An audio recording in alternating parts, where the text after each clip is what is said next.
Welcome to pen point. Dhanvantari దందాకు సంబంధించిన కొత్త విషయాలు నేను చెప్తాను అన్నాను. అదేవిధంగా ఇవాళ మరొకసారి మీ ముందుకు వచ్చాను. ఒక ఆలోచన మంచిదే, కానీ దాన్ని ఆచరించే క్రమంలో, దాన్ని ఎగ్జిక్యూట్ చేసే క్రమంలో ఆశ అత్యాశగా మారితే ఏం జరుగుతుంది అని చెప్పడానికి ఒక చిన్న ఎగ్జాంపుల్గా మనం దీన్ని చెప్పాల్సిన అవసరం ఉంటుంది. అందులో ముఖ్యంగా ధన్వంతరి ఫౌండేషన్ ఇంటర్నేషనల్ అన్నది ప్రతి ఒక్కరికి తెలిసిన ఒక కంపెనీనే. అయితే ఇందులో ముఖ్యంగా బ్రాహ్మణ కమ్యూనిటీకి సంబంధించిన సేవా కార్యక్రమాలతో ప్రారంభమైన ఆ కంపెనీ ఆ తర్వాత పూర్తి స్థాయిలో రియల్ ఎస్టేట్ కంపెనీగా మారిన సందర్భము చాలామందికి ఇక్కడ తెలుసు. ఈ నేపథ్యంలోనే కొన్ని కీలకమైన అంశాలు ధన్వంతరికి సంబంధించి ధన్వంతరి ఫౌండేషన్ ఇంటర్నేషనల్ అనే కంపెనీ అన్నది ప్రారంభమైనప్పుడు కానివ్వండి, దాన్ని ఆ తర్వాత జరుగుతున్న పరిణామ క్రమంలో కానివ్వండి, మొదటగా వాళ్ళ మోటివ్ మాత్రం ఖచ్చితంగా సేవా తత్పరతే. కానీ ఆ తర్వాత వచ్చిన పరిణామాలే ఇవాళ దీన్ని ఒక స్కామ్గా అభివర్ణించే స్థాయికి వెళ్ళిపోయింది. అందులో ముఖ్యంగా బ్రాహ్మణ కమ్యూనిటీకి అంతే. ఎందుకంటే మనం గతంలో చూసాము, అగ్రహారాల పేరుతో బ్రాహ్మణులకు సపరేట్గా కొన్ని ప్రాంతాలు ఉండేవి, అక్కడ మాత్రమే వాళ్ళు నివసించే వాళ్ళు అన్నది మనం పురాణాల్లోనూ ఆ తర్వాత జరిగిన కథనాల్లోనూ మనం వింటూ వచ్చాం. కానీ ఇక్కడ అదే తరహా ఒక ఆలోచన విధానాన్ని ముఖ్యంగా బ్రాహ్మణుల్లో తీసుకొచ్చి తద్వారా వాళ్ళందరికీ మేము సేవ చేస్తున్నామనే విధానాన్ని వీళ్ళైతే ముందుకు తీసుకొచ్చారు. అందులో భాగంగానే ఒక్కొక్కరుగా దీంట్లో జాయిన్ అయ్యారు. ఒకే ఆలోచన విధానం ఉన్న ఎంతోమంది దీంట్లో జాయిన్ అయ్యి ఆ తర్వాత జరిగిన పరిణామ క్రమంలో ఇది స్కామ్గా ఎలా మారిందనే విషయాన్ని నేను చెప్పే ప్రయత్నం చేస్తాను. ధన్వంతరి ఫౌండేషన్ ఇంటర్నేషనల్ అన్నది ఒక చిన్న కంపెనీ కాదు, ఇది చాలా పెద్ద కంపెనీనే. మనకున్న సమాచారం ప్రకారం కూడా దాదాపుగా 1000 కోట్ల రూపాయల బిజినెస్ చేసిన కంపెనీగా దీన్ని చూడాల్సి ఉంటుంది. అంటే ప్రజల నుంచి కలెక్ట్ చేశారు. 230 కోట్ల రూపాయలకు సంబంధించిన స్కామ్గా దీన్ని మనం చెబుతున్నా సరే 500 కోట్లకు పైగా స్కామ్గానే ప్రతి ఒక్కరికి తెలుసు. అసలు ధన్వంతరికి సంబంధించిన ఇష్యూలో కీలకమైన అంశాలు నేను నిన్నే చెప్పే ప్రయత్నం చేశాను. ధన్వంతరి ప్రారంభమైంది, ఆ తర్వాత అది రియల్ ఎస్టేట్ కంపెనీగా మారే ప్రయత్నం చేసి అందులో భాగంగానే ఎక్కువ వడ్డీ ఇస్తాము అని చెప్పి ప్రజల దగ్గర నుంచి ₹1,00,000 నుంచి 4 కోట్ల రూపాయల వరకు కలెక్ట్ చేశారు. కలెక్ట్ చేసిన దానికి 11% నుంచి 14% వరకు ఇంట్రెస్ట్ పే చేస్తామన్నారు. దాన్ని పే చేయడంలో లేట్ అవ్వడము, దాన్ని డిఫాల్ట్ అయిన నేపథ్యంలోనే కొద్దిమంది ఒక 30 మంది దాకా వెళ్ళి సిసిఎస్లో కంప్లైంట్ పెడితే ఆ కంప్లైంట్ ప్రకారము దాని ఆస్తులను జప్తు చేసి ఆ తర్వాత వాటిని ఇప్పుడు దాని మీద కేసు కూడా నడుస్తున్న అంశం మనం చూస్తున్నాం. సో ఇప్పుడు నేను చెప్పాలనుకున్న అంశానికి సంబంధించి ఫస్ట్ అసలు ఈ ట్రస్ట్ ఎలా ఏర్పడింది, ఈ ట్రస్ట్లో మెంబర్స్ ఎవరు, ఇంతమంది ఇన్ని డబ్బులు అక్కడ ఇన్వెస్ట్ చేయడానికి కారణం ఏంటని ఎక్స్ప్లెయిన్ చేసే ప్రయత్నం చేస్తాను. ఒకసారి ఆ కంపెనీకి సంబంధించిన ట్రస్ట్ మెంబర్ల వివరాలు నేను మీకు ఇచ్చే ప్రయత్నం చేస్తాను. ఆ ట్రస్ట్ మెంబర్ల వివరాలు మనం చూస్తే ఇందులో మనకు కొద్దిమంది చాలా కీలకంగా అనిపిస్తూ ఉంటారు. ట్రస్ట్ మెంబర్లకు సంబంధించిన చూస్తే బోర్డ్ ఆఫ్ ట్రస్టీస్ అనే పేరుతో మొదటగా స్టార్ట్ అయింది. దీనికి పంతంగి కమలాకర్ శర్మ, ఈయనే ఫౌండరు, అలాగే మేనేజింగ్ ట్రస్టీ కూడా. ఈయన ద్వారానే ఈ మొత్తం అంశం అన్నది తెరపైకి వచ్చింది. ఈయన తీసుకున్న ఆ ఇనిషియేటివ్ వల్లనే అది ఇక్కడ దాకా వచ్చింది. అందులో చాలామంది ఉన్నారు. వీళ్ళందరూ కూడా నేను చెప్తున్న వాళ్ళందరూ కూడా ఉన్నారు. దీంట్లో కొద్దిమంది ఒక ఐఏఎస్, ఒక ఐపీఎస్ ఇద్దరు ఉన్నారు. ఐఏఎస్లో పివిఆర్కే ప్రసాద్ గారు ఉన్నారు, ఆయన అడ్వైజర్ గాను, అలాగే ట్రస్ట్ బోర్డ్ మెంబర్గా కూడా ఆయన ఉన్నారు. అలాగే అంతేకాకుండా మరొక ఐపీఎస్ కూడా ఇందులో ఉన్నారు. ఆ ఐపీఎస్ కూడా దీంట్లో ఉన్నారు ఒకరు, రైట్. ఒక ఐపీఎస్ ఉన్నారు, ఇది రొద్దం ప్రభాకర్, ఆయన కూడా ట్రస్ట్ మెంబర్గా ఉన్నారు, ట్రస్ట్ బోర్డ్ మెంబర్గా ఉన్నారు, ఆయన ఐపీఎస్. ఈ ఐఏఎస్ ఐపీఎస్ కాకుండా కొంతమంది డాక్టర్లు మనకు కనిపిస్తున్నారు. జయశ్రీ శర్మ డైరెక్టర్గా ఉన్నారు, పివిఆర్కే ప్రసాద్ వేసుకుంటే డాక్టర్ విఠల్ రావు, అలాగే మహాభాష్యం విజయ్ కుమార్, వీళ్ళందరూ కూడా బోర్డు మెంబర్స్గా ఉన్నారు. అంతేకాకుండా డాక్టర్ మధుసూదన్ జోషి, డాక్టర్ అనపిండి వెంకటరత్నము, అలాగే బెంగళూరు నరసింహారావు కుమారు, చెబిఎం రామకృష్ణన్, వీళ్ళందరూ కూడా బోర్డు మెంబర్లుగా ఉండి ఈ ట్రస్ట్ని స్టార్ట్ చేశారు. ఈ ట్రస్ట్ని ముందు తీసుకెళ్లే ప్రయత్నం చేస్తారు. అధికారికంగా చెప్పాలంటే ఏప్రిల్ 22, 2004 ఇది రిజిస్టర్ అయింది. వీళ్ళందరూ ఉన్నారు. ఒకరిగా చేరి వీళ్ళందరూ ఒక పెద్ద దండుగా మారారన్నది మనకు తెలుస్తుంది. వీళ్ళందరూ స్టార్ట్ చేసిన ఉద్దేశం ఏదైనా సరే ఇది ఎండ్ అయిన పద్ధతి మాత్రం ఖచ్చితంగా ఒక స్కామ్కి పూర్తి స్థాయిలో ఏమేమి కావాలో వాటన్నింటినీ కూడా వీళ్ళు యూజ్ చేసుకున్నారన్నది. ఈ ఇన్ఫర్మేషన్ అయితే ఉందో ఇది డైరెక్ట్గా వాళ్ళ కంపెనీ వెబ్సైట్లోనే పెట్టిన పేర్లు ఇవన్నీ. దీనిలో డాక్టర్లు ఉన్నారు. Doctor Panthangi Kamalakar Sharma, Jayashree Sharma trust board మెంబర్గా ఉన్నారు, ఆమె కూడా డాక్టరు. ఈమె గైనకాలజిస్ట్గా ఉంటారు. డాక్టర్ విఠల్ రావు ఉన్నారు, మహాభాష్యం విజయ్ కుమార్, వీళ్ళందరూ కలిపి దీన్ని ముందు తీసుకెళ్లే ప్రయత్నం చేశారు. సో ఈ నేపథ్యంలో దీని వెనక చాలా కంపెనీస్ ఉన్నాయి, కానీ కొన్ని కంపెనీస్ని మాత్రమే సిసిఎస్లో కేసు అయింది. 2023లో సిసిఎస్లో కేసు అయిన తర్వాత కొన్ని కంపెనీస్ని గుర్తించారు. ఆ కంపెనీస్కి సంబంధించిన అంశాలని వాళ్ళు నోటిఫై చేశారు. ఆ కంపెనీకి సంబంధించిన డీటెయిల్స్ ఒకసారి మనం చూద్దాం. అంటే నేను చెప్పిన ఈ 6 కంపెనీస్ ఏవైతే ఉన్నాయో ఆ 6 కంపెనీస్నే మొదటగా సిసిఎస్ వాళ్ళు ఈ కంపెనీకి సంబంధించిన కంపెనీగా గుర్తించారు. వాటికి సంబంధించిన ఆస్తులని వీళ్ళు కొన్ని జీవో నెంబర్ల ద్వారా వాటిని చేశారు. వాటిలో కీలకమైన కంపెనీస్ ఏమేమి ఉన్నాయంటే ధరణి షెల్టర్స్ ప్రైవేట్ లిమిటెడ్ అన్నది ఒకటి, డిఎఫ్ఐ వెంచర్స్ లిమిటెడ్ అన్నది ఒకటి, DFI IT solutions private limited అన్నది ఒకటి, అలాగే DFI Srujan private limited, DFI Nirman private limited, DFI infra projects private limited, అలాగే డిఎఫ్ఐ హాస్పిటల్స్ ప్రైవేట్ లిమిటెడ్. ఆ 7 కంపెనీల పేరుతోనే ఈ మొత్తాన్ని కూడా వీళ్ళు చేశారు. దీని ద్వారా కలెక్ట్ చేసిన అమౌంటే దాదాపుగా 240 నుంచి 250 కోట్ల రూపాయల విలువైన భూముల్ని, ఆస్తులని, వాటన్నింటినీ కూడా ఏదైతే ప్రభుత్వం ఉందో వాటిని అటాచ్ చేసింది. ఈ అటాచ్ చేసే క్రమంలో వీటి మీద ఎలాంటి క్రయ విక్రయాలు జరగకూడదు. వీటి క్రయ విక్రయాలు జరగాలి అంటే ఈ కేసు పూర్తి స్థాయిలో ఒక కొలిక్కి రావాలి అన్నది ఇచ్చిన సంబంధం. కానీ వీటి వరకు మీరు బాగానే అనుకుంటున్నారు. ఈ 7 కంపెనీలు కాకుండా మరికొన్ని పదుల సంఖ్యలో వాటిని వాళ్ళు రిజిస్టర్ చేశారు. ఆ పదుల సంఖ్యలోకి సంబంధించిన వీడియోస్ని నేను మీకు ఇప్పుడు చూపిస్తాను. అవన్నీ కూడా అంటే అన్నింటినీ చదివి వినిపించే అవకాశం లేదు కాబట్టి నేను జస్ట్ మీకు దానికి సంబంధించిన స్క్రీన్ షాట్ నేను పెడతాను. పదుల సంఖ్యలో కంపెనీస్ని ఇలా మీరు చూస్తే డిఎఫ్ఐ కానివ్వండి, ధరణి కానివ్వండి, మిగిలిన పేరుతో చాలా కంపెనీస్ ఇక్కడ కంటిన్యూ అవుతూ వచ్చినాయి. విఎస్ఆర్ కంపెనీ కానివ్వండి, డిఎఫ్ఐ అనే పేరుతో ఎక్కువ తీసుకొచ్చే ప్రయత్నం చేశారు. DFI Vihar, DFR infotech, IT solutions, Viniyog, advertising, health care, health avenues, అలాగే ధన్వంతరి, పంతంగి, పీజేఎస్, ఇలా ఒక్కొక్కటిగా ఆ కుటుంబానికి సంబంధించిన పదుల సంఖ్యలో కంపెనీలను వీళ్ళు ఎస్టాబ్లిష్ చేశారు. కానీ అటాచ్మెంట్ జరిగింది మాత్రం కేవలం 7 కంపెనీలకు సంబంధించింది మాత్రమే. 7 కంపెనీలకు సంబంధించిన వాటిని మాత్రమే చేశారు. అంతేకాకుండా వీటికి సంబంధించిన ఆస్తుల్ని మాత్రమే అటాచ్ చేశారు. కానీ మీరు చూడండి ఆల్మోస్ట్ ఇంకా వస్తూనే ఉన్నాయి, ఇంకా కంటిన్యూ అవుతూనే ఉన్నాయి.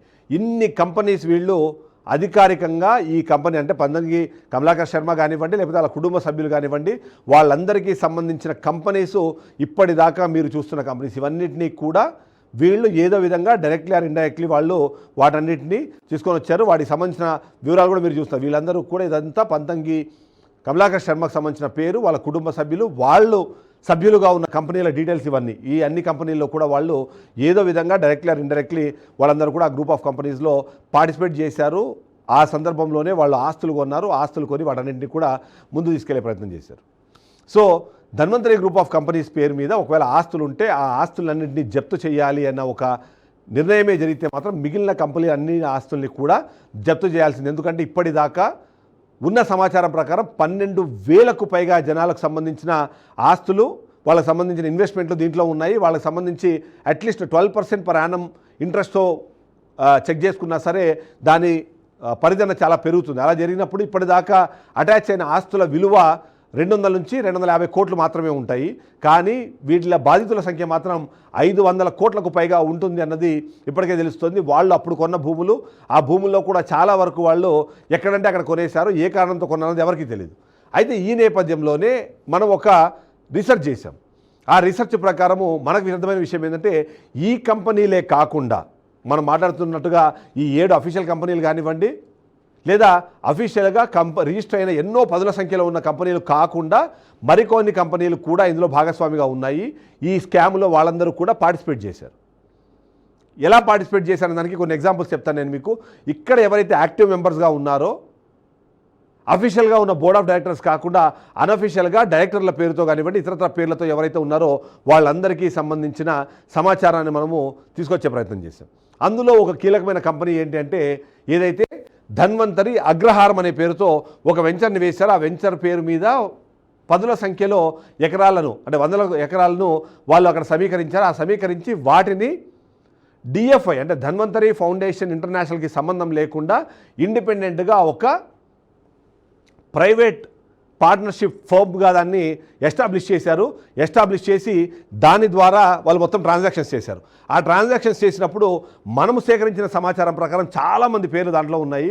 అందులో కీలకంగా మనకు కనిపిస్తున్న పేర్లు ధన్వంతరి అగ్రహారము రిప్రజెంటెడ్ బై అని కొన్ని కనిపిస్తున్నాయి మనకు. అందులో మనకి కీలకంగా కనిపిస్తున్న పేరు పద్మ పిలక, అంటే పిలక అన్నది వాళ్ళ ఇంటి పేరు. సో పద్మ అనే వ్యక్తి, రామలింగం అనే వ్యక్తి, అలాగే శ్రీరంగం వెంకట అన్నపూర్ణ అనే వ్యక్తి, పీసపాడి హనుమంతరావు, అలాగే పీసపాడి సత్యశ్రీ, వీళ్ళ పేర్లు మనకు రెగ్యులర్గా కనిపిస్తున్నాయి. ఈ రెగ్యులర్గా కనిపించే క్రమంలో ఏంటి వీళ్ళకు దానికి ఏంటి సంబంధం అంటే మొదటిది మనకు కనిపిస్తోంది ధన్వంతరి అగ్రహారానికి ధన్వంతరి ఫౌండేషన్ ఇంటర్నేషనల్కి ఏమైనా కనెక్షన్ ఉందా అన్నది. దానికి సంబంధించి మనం రీసెర్చ్ చేస్తుంటే మనకు mirrorno.indiatimes.com సంబంధించిన ఒక ఆర్టికల్ కూడా మనకు కనిపించింది. ఆర్టికల్ ప్రకారం వాళ్ళ ఆర్టికల్ రాసిన దాని ప్రకారం చూస్తే మాత్రం కీలకమైన అంశాలు ఏవైతే కమిషన్ ఏదైతే ఉన్నాయో దీనికి సంబంధించి వాళ్ళు చెప్పినది ఏంటంటే ఎలా అయితే మనము పురాతన కాలంలో అగ్రహారాలు ఉండి కేవలం అక్కడ బ్రాహ్మణులకు మాత్రమే నివాసాలు ఉండేవో అదే విధంగానే ఇప్పుడు వీటిని వాళ్ళు ఎస్టాబ్లిష్ చేస్తున్నారు. అందులో భాగంగా ధన్వంతరి ఫౌండేషన్ ఇంటర్నేషనల్ ఉన్నది, అంటే ధన్వంతరి అగ్రహారం పేరుతో దీన్ని రెడీ చేశారు. దీనికి సంబంధించి నేను కొన్నింటిని నేను ఇప్పుడు చూపించే కొన్ని ఈసీలు చూపిస్తాను నేను మీకు. ఎందుకు ధన్వంతరి ఫౌండేషన్ ఇంటర్నేషనల్కి అలాగే ధన్వంతరి వీటికి సంబంధం ఏంటనేది. దీన్ని ఫ్రీజ్ చేయండి ఒకసారి. దీన్ని ఫ్రీజ్ చేయండి ఒకసారి. ఇక్కడ నేను మీకు చెప్పే ప్రయత్నం చేస్తాను. ఆ ప్రయత్నం ఏంటంటే ఇవి మొత్తం కూడా నేను ఇంతకుముందు చెప్పినట్టుగా Shrimati Padma Pilaka Dhanvantari Agraharam Hyderabad represented by Srirangam Venkata Annapurna S. ఈ పేరు అన్నపూర్ణ ఎస్ ఇక్కడ మీకు కనిపిస్తుంది, పద్మ పిలక ఇక్కడ మీకు కనిపిస్తుంది. అలాగే ధన్వంతరి అగ్రహారం రిప్రజెంటెడ్ బై శ్రీ రామకృష్ణ పిలక అనేది ఇక్కడ మీకు కనిపిస్తుంది. రామకృష్ణ పిలక వీళ్ళందరూ కూడా ఈ అగ్రహారానికి సంబంధించిన డాక్యుమెంట్స్లో చాలా క్లియర్గా కనిపిస్తుంది. ధన్వంతరి అగ్రహారం పేరుతో ఉన్న డాక్యుమెంట్స్లో చాలా క్లియర్గా మనకు కనిపిస్తున్నారు. ప్రతి ట్రాన్సాక్షన్ నెక్స్ట్ వెళ్ళండి. ఇలాంటి ట్రాన్సాక్షన్స్ ఎన్నో జరిగాయి. ఇవన్నీ కూడా 2007, 2008కు ముందు జరిగిన ట్రాన్సాక్షన్స్. వీటికి సంబంధించిన సమాచారం మీకు కనిపిస్తుంది. ఆ తర్వాత అదే ధన్వంతరి అగ్రహారము పదుల సంఖ్యలో వీటిని డిఫరెంట్ పీపుల్కి వాళ్ళు చేశారు. అందులో ముఖ్యంగా ఇక్కడ మనకు ఒక చూడాల్సింది ఏంటంటే 24/11/2025లో పీసపాటి హనుమంతరావు అనే వ్యక్తి వచ్చి ధన్వంతరి అగ్రహారానికి దీన్ని ఒక ట్రాన్సాక్షన్ చేసినట్టుగా ఒక డాక్యుమెంట్ కనిపిస్తుంది. కానీ ఇక్కడ ఆశ్చర్యకరమైన విషయం ఏంటంటే ఈ పీసపాటి హనుమంతరావు అనే వ్యక్తి 2021, 2022 ఏదైతే కోవిడ్ ఉందో ఆ కోవిడ్ సమయంలోనే ఆయన చనిపోయారన్నది మనకు సమాచారం అందింది. ఆయనకు సంబంధించిన డెత్ సర్టిఫికేట్ కూడా మనం తీసుకొచ్చే ప్రయత్నం చేస్తున్నాము. పీసపాటి హనుమంతరావు 2021, 2022లో చనిపోతే ఆయన 2025లో ట్రాన్సాక్షన్ చేసినట్టుగా ఒక డాక్యుమెంటు మనకు కనిపిస్తుంది. అలాగే దీనిలో చాలామంది పేర్లు మనకు కనిపిస్తున్నాయి. అందులో కొద్దిమంది పేర్లు బొమ్మకంటి రామలింగారెడ్డి అనే వ్యక్తికి సంబంధించిన డాక్యుమెంట్స్ చాలా ఎక్కువ మనకు కనిపిస్తున్నాయి. పీసపాటి హనుమంతరావు కానివ్వండి వీళ్ళందరూ వీటిని ఎగ్జిక్యూట్ చేస్తే కొన్న వాళ్ళల్లో బొమ్మకంటి రామలింగారెడ్డి పేరు చాలా ప్రముఖంగా కనిపిస్తుంది. 1 కాదు 2 కాదు దాదాపుగా 20 ఎకరాలు ఇప్పుడు అతని పేరు మీద ఉంది. కానీ పదుల సంఖ్యలో చాలా ట్రాన్సాక్షన్స్ చాలా ఆస్తులు ఆయన మీద ఉన్నాయి. ఇప్పుడు మనం అడుగుతున్న ప్రశ్న ధన్వంతరి అగ్రహారానికి ధన్వంతరి ఫౌండేషన్ ఇంటర్నేషనల్కి ఉన్న సంబంధం ఏంటి? అప్పుడు యాక్టివ్ మెంబర్స్గా ఉన్న ఈ 5 మంది పద్మపిలక కానివ్వండి, రామలింగం కానివ్వండి, అలాగే వెంకట ఈమె కానివ్వండి, తర్వాత 5 మంది మొత్తం ఎవరైతే 5 మంది ఉన్నారో ఆ 5 మందికి ధన్వంతరి ఫౌండేషన్కి సంబంధించిన యాక్టివిటీస్లో అంత యాక్టివ్గా ఉన్న మెంబర్స్ వాళ్ళు సపరేట్గా వెళ్ళిపోయి ఇలాంటిది ఒకటి స్టార్ట్ చేస్తే దానికి సంబంధించిన సమాచారము ఎందుకు సిసిఎస్ పోలీసులు కలెక్ట్ చేయలేదు అన్నది మన పాయింట్. అంతేకాకుండా ఇన్ని ట్రాన్సాక్షన్స్ అవి కూడా ఈ మంత్లో కూడా అంటే లాస్ట్ మంత్లో కూడా ట్రాన్సాక్షన్ జరిగాయి. 19/11/2025 బొమ్మకంటి రామలింగారెడ్డి ఆయన అక్కడి నుంచి ఈయన సంజీవ్ రెడ్డి అనే ఆయనకి అమ్మారు ఆయన. కానీ అంతకుముందు 7/2/2024లో శ్రీరంగ వెంకట అన్నపూర్ణ శర్మ ఈమెవరు అంటే she was represented by Dhanvantari Agraharam సంబంధించిన ఈమె బొమ్మకంటి రామలింగారెడ్డికి అమ్మినట్టుగా మనకు ట్రాన్సాక్షన్ కనిపిస్తున్నాయి. ఇన్ని ట్రాన్సాక్షన్స్ జరుగుతున్నాయి. ఇలాంటి ట్రాన్సాక్షన్స్ మీరు ఇలా చూస్తూ పోతే పదుల సంఖ్యలో మీకు ఈ ట్రాన్సాక్షన్స్ కనిపిస్తూ ఉంటాయి. ఈ పదుల సంఖ్యలో ట్రాన్సాక్షన్స్లో మనకు ఇక్కడ కనిపిస్తున్నది చాలా క్లియర్గా 8/5/2024 అంటే 21లో చనిపోయిన వ్యక్తి లేదా 22లో చనిపోయిన వ్యక్తి ఆయన 2024లో వచ్చి దాన్ని ఎలా చేశారు, దాన్ని తహసీల్దార్ ఎలా రిజిస్టర్ చేశారో దాన్ని ఎలా చేశారో దాని మీద మనం ఖచ్చితంగా సమాచారం ఇవ్వాల్సిందే. ఇక్కడి నుంచి తర్వాత పోతూరి జీవన్ రెడ్డి అంటే ఆయన మళ్ళీ ఎవరైతే బొమ్మకంటి రామలింగారెడ్డికి సంబంధించిన కొన్ని అంటే దానికి సంబంధించిన అన్నీ ఉన్నాయి. ధన్వంతరి అగ్రహారం అనే దానికి సంబంధించి మీరు ఇక్కడ కూడా చూడవచ్చు 17/5/2024 అంటే 2023లో దీన్ని అటాచ్ చేస్తే ధన్వంతరి ఫౌండేషన్ ఇంటర్నేషనల్ సంబంధించిన ఆస్తులను అటాచ్ చేస్తే 2024, 2025 వరకు కూడా అంటే లాస్ట్ మంత్ వరకు కూడా దీని మీద ట్రాన్సాక్షన్స్ కంటిన్యూస్గా జరుగుతూనే ఉన్నాయి. ఎలా జరుగుతున్నాయని దానికి సంబంధించి ఖచ్చితంగా సమాచారం ఇవ్వాల్సిన అవసరం ఉంటుంది. అంతేకాకుండా ధన్వంతరి ఇంటర్నేషనల్ ఏదైతే ఫౌండేషన్ ఇంటర్నేషనల్ ఉందో దానికి ధన్వంతరి అగ్రహారంకి ఉన్న ఈ సంబంధాలని ఖచ్చితంగా ఎస్టాబ్లిష్ చేయాల్సిన బాధ్యత ఇప్పుడు సిసిఎస్ పోలీసులకు ఉంటుంది. ఈ మొత్తం సమాచారాన్ని నేను మళ్ళీ సిసిఎస్ పోలీసులకు ఇస్తాను. అంతేకాకుండా దీనికి సంబంధించిన అంశాలు, కీలకమైన అంశాలు ఏవైతే ఉన్నాయో వాటికి సంబంధించిన వివరాలని నేను వాళ్లకు అందించే ప్రయత్నం చేస్తాను. ఈ మొత్తం కూడా క్లియర్గా మనకు అర్థమవుతోంది. ఏదైతే ట్రస్ట్ పేరుతో ఆస్తులు ఉన్నాయో ఆ ఆస్తులని కొన్నింటిని దాచిపెట్టి, కొన్నింటిని ప్రపంచానికి తెలియకుండా పక్కన పెట్టి, దాంట్లో యాక్టివ్గా ఉన్న మెంబర్స్ పేరు మీద ముందుగానే ట్రాన్స్ఫర్ చేసి లేదా వాళ్ళ పేరు మీద డైరెక్ట్గా కొని ఆ కొన్న ఆస్తులు ఏవైతే ఉన్నాయో ఆ ఆస్తులను ఇప్పుడు ఒక్కొక్కటిగా డిస్పోజ్ చేసే ప్రయత్నం చేస్తున్నారు అన్నది మనకున్న సమాచారం. దానికి సంబంధించిన డాక్యుమెంట్స్ అని నేను మీకు చూపిస్తున్నాను. ధన్వంతరి అగ్రహారం పేరుతో పాటు పీసపాటి హనుమంతరావు కానివ్వండి, పద్మ కానివ్వండి, రామలింగం కానివ్వండి, వీళ్ళందరూ కూడా వీటిని ఇప్పుడు అమ్ముకునే ప్రయత్నం చేస్తున్నారు. ఒక్కొక్కటిగా వాటిని డిస్పోజ్ చేస్తున్నారు. అసలు బాధితులు వాళ్ళకి ఎన్ని డబ్బులు వస్తాయి, వాటిని ఎలా వాళ్ళు హ్యాండిల్ చేయాలని దాని మీద వాళ్ళు టెన్షన్ పడుతూ ఉంటే, మరోవైపు మాత్రం వీళ్ళు ఆ అనధికారికంగా వీటన్నిటినీ కూడా తీసుకొని ఆ డబ్బులతో ఇప్పుడు వాళ్ళు ఎంజాయ్ చేస్తున్నారు అన్నది ఇప్పుడు మనకున్న అనుమానం. సో వాటిని నివృత్తి చేయాల్సిన బాధ్యత, వాటిని బయటకు తీసుకురావాల్సిన బాధ్యత ఖచ్చితంగా సిసిఎస్లో ఉంటుంది. అంతేకాకుండా ఇప్పుడు నేను చెప్పింది కేవలం 10% ఆఫ్ ది ఇన్ఫర్మేషన్ మాత్రం. ఇంకా 90% ఇన్ఫర్మేషన్ ఉంది. ఏ కంపెనీలు ఏ టైంలో ఎలా కొన్నారు, వీళ్ళు కొన్న వాళ్ళు ఎవరు, వాటిని అమ్మిన వాళ్ళు ఎవరు, వాటిని ఆ తర్వాత మళ్ళీ ఇప్పుడు ఎందుకు అమ్ముతున్నారు, అమ్మే క్రమంలో ఏమేమి ట్రాన్సాక్షన్ జరిగాయి, మొత్తం దానికి సంబంధించిన ట్రైల్ మన దగ్గర ఉంది. ఆ ట్రైల్ మొత్తాన్ని కూడా నేను మీకు ప్రజెంట్ చేస్తాను. ఈ విధంగా చూస్తే మీకు ఇంకొక ఎగ్జాంపుల్, ఇవన్నీ కూడా ఎక్కడున్నాయి అని అంటే, ఇవన్నీ ఎక్కడ జరుగుతున్నాయి ట్రాన్సాక్షన్స్ అన్నీ దానికి సంబంధించిన వివరాలు నేను చేపిస్తే, గుండారం విలేజ్, ఇది ఎలా ఫేస్ చేయండి, సిద్దిపేట జిల్లాలోని గుండారం విలేజ్లో ఈ మొత్తం ఆస్తులన్నీ ఉన్నాయి. ఎకరాల కొద్ది భూమి అక్కడ ఉంది. అవన్నీ కూడా ధన్వంతరి అగ్రహారం పేరుతో ఉన్న ఆస్తుల్ని ఒక్కొక్కటిగా ఇప్పుడు అమ్ముతూ వెళ్తున్నారు. గత సంవత్సర కాలంలో, ముఖ్యంగా గత 6 నెలల కాలంలో ఎక్కువగా జరుగుతున్నాయి. ఎందుకంటే కారణము, ఇప్పటికే లోవర్ కోర్టులో ధన్వంతరి ఆస్తులకు సంబంధించిన అటాచ్డ్ ఆస్తులు ఏవైతే ఉన్నాయో వాటన్నింటినీ కూడా అక్కడి నుంచి డిస్పోజ్ చేసి వాటిని వేలం వేసి ఆ డబ్బులు ఎవరైతే బాధితులు ఉన్నారో వాళ్ళకి ఇవ్వాలి అన్న ఇది వచ్చింది. ఆ తర్వాత వాళ్ళు హైకోర్టుకి వెళ్ళారు. ఇప్పుడు హైకోర్టులో కూడా వచ్చే 1-2 నెలల్లో వీళ్ళకి అనుకూలంగా, ఎవరైతే బాధితులు ఉన్నారో వాళ్ళకి అనుకూలంగా వచ్చే అవకాశం ఉంది. కాబట్టి అంత లోపే ఒకవేళ డబ్బులు సరిపోకపోయినా, మొత్తం కరెక్ట్గా లేకపోయినా సరే ఈ ఆస్తుల్ని కూడా అటాచ్ చేసే అవకాశం ఉంది, ఈ ఆస్తుల్ని కూడా తీసుకునే అవకాశం ఉంది. కాబట్టి దీనికి సంబంధించిన మనీ ట్రైల్ని ఒకవేళ పసిగడితే, వాటిని పట్టుకుంటే ఈ ఆస్తులు పోతాయనే ఉద్దేశంతో ఒక్కొక్కరి పేరు మీద నుంచి ఇంకొక పేరు మీదకి ఇవి ట్రాన్స్ఫర్ అవుతూ ఉన్నాయి. అందులో సిద్దిపేటకు సంబంధించిన గుండారం విలేజ్లో ఉన్న ఆస్తులకు సంబంధించిన విషయాలు ఇవి. అయితే మీకు ఇంకోసారి నేను గుర్తు చేస్తాను, కేవలం డిఎఫ్ఐకి సంబంధించిన ఆస్తులు కేవలం తెలంగాణ రాష్ట్రంలోనే కాదు, ఆంధ్రప్రదేశ్ రాష్ట్రంలో కూడా ఎకరాల కొద్దీ ఉన్నాయని దానికి సంబంధించిన సమాచారం మన దగ్గర ఉంది. గతంలోనే ఏవైతే అటాచ్ చేసిన భూముల్లో కూడా వేరే రాష్ట్రాల్లో అక్కడక్కడ అటాచ్ చేసిన భూములు, హైదరాబాద్లో అటాచ్ చేసిన 300 గజాలకు సంబంధించిన స్థలము, వీటి గురించి సమాచారం ఉంది. కానీ వాటి పక్కనే, వాటి దగ్గరలోనే వీళ్ళు అనధికారికంగా ఏవైతే కొన్నారో వాటికి సంబంధించి మీరు చూస్తున్న విజువల్స్ కూడా ఏవైతే సిద్దిపేట జిల్లా గుండారం విలేజ్లోని ధన్వంతరి అగ్రహారానికి సంబంధించిన ఆ భూములకు సంబంధించిన విజువల్స్ కూడా నేను చూపిస్తున్నాను. So it is very clear, Dhanvantari foundation international పేరుతో ప్రారంభమైన ఒక కంపెనీ, ఆ తర్వాత వాళ్ళు అత్యాశతో డబ్బులను సంపాదించాలనే ఆలోచనతో వాళ్ళు చేసిన మోసము ఆ తర్వాత దొరికిపోయే క్రమంలో, అంతకన్నా ముందే 2008, 2007 నుంచే వీళ్ళు అగ్రహారం పేరుతో, ధన్వంతరి అగ్రహారం పేరుతో మరికొన్ని ఆస్తుల్ని తీసుకొని, ఆ ఆస్తులు ఎవరైతే ఉన్నాయో ఈ కంపెనీలో యాక్టివ్గా ఉన్న డైరెక్టర్లు, అఫీషియల్ డైరెక్టర్లు కాదు, యాక్టివ్గా ఉన్న డైరెక్టర్లు చాలామంది డైరెక్టర్లు ఉన్నారు. వాళ్ళ పేరు మీద ఒక పార్ట్నర్షిప్ ఫర్మ్ని క్రియేట్ చేసి ఆ పార్ట్నర్షిప్ ఫర్మ్ ద్వారా వీటన్నిటిని సేకరించి ఇప్పుడు వాటిని ఒక్కొక్కటిగా డిస్పోజ్ చేసే ప్రయత్నం చేస్తున్నారు.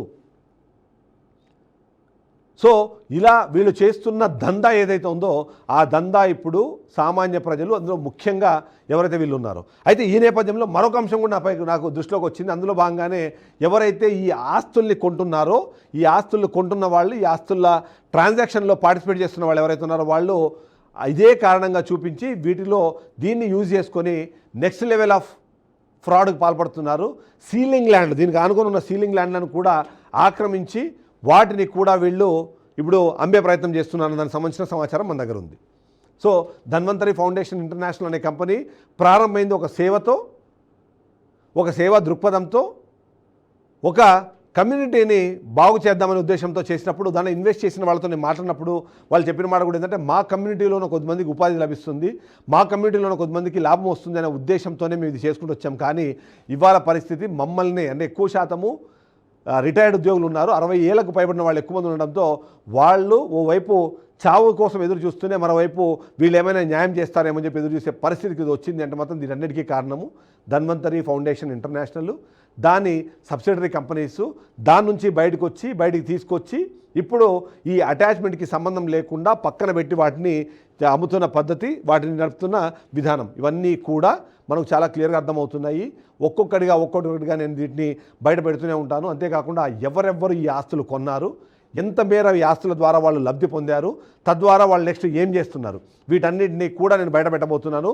ధన్వంతరి ఫౌండేషన్ ఇంటర్నేషనల్ సంబంధించిన మిగిలిన కంపెనీలు వాటి మీద ఉన్న ఆస్తులు వాటిని ఎందుకు అటాచ్ చేయలేదు, కేవలం ఈ 7 కంపెనీలు మాత్రమే అటాచ్ చేయడం ద్వారా 230 కోట్లు మాత్రమే సేకరించాలన్న ఆలోచన ఎవరిది, తద్వారా ఇంకా ఎక్కువ మంది బాధితులు ఒకవేళ రేపు పొద్దున వస్తే వాళ్ళకి జరిగే నష్టం ఏంటి.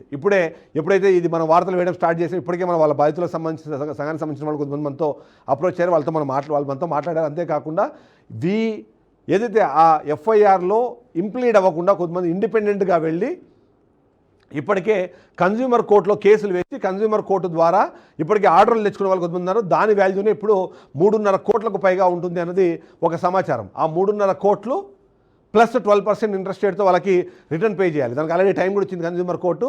దాని విషయం కూడా ఓవైపు ముందు వెళ్తున్న నేపథ్యం మనం చూస్తున్నాం. సో ఏం జరుగుతోంది అన్నదైతే మనము మాట్లాడాల్సిన అవసరం ఉంటుంది. సో ఆ విధంగా చూస్తే మాత్రం 100% ఈ గుండారం విలేజ్లో ఉన్న ఆ ఆస్తుల మీద ఇప్పుడు నియంత్రణ ఖచ్చితంగా అవసరం ఉంది. వాటిలో ఇష్టం వచ్చినట్టుగా ఎవరు పడితే వాళ్ళు రిజిస్ట్రేషన్లు చేసినా సరే, ఒకవేళ ధన్వంతరి అగ్రహారానికి ధన్వంతరి ఫౌండేషన్ ఇంటర్నేషనల్కి కనెక్షన్ కుదిరిన నేపథ్యంలో ఎవరెవరైతే ఆస్తులు కొన్నారో అవన్నీ కూడా అటాచ్మెంట్లోకి వెళ్ళిపోతాయి. కాబట్టి దయచేసి చూసి చెక్ చేసుకొని ఆ తర్వాత మాత్రమే వాళ్ళు ట్రాన్సాక్షన్ చేయాలని చెప్పి మనం చెప్తున్నాం. సో ధన్వంతరి దందాకు సంబంధించి ఇవాళ ఈ విషయాలు నేను బయటపెట్టాను. రేపు మరింత డీప్ అనాలిసిస్ అలాగే ఇన్ఫర్మేషన్తో మళ్ళీ నేను మీ ముందుకు వస్తాను మరొకసారి. ఇది వాళ్ళ పెన్ పాయింట్. నెక్స్ట్ పెన్ పాయింట్తో మళ్ళీ కలుద్దాం. స్టే ట్యూన్డ్ బీఆర్కే న్యూస్, తెలుగుడి సత్తా.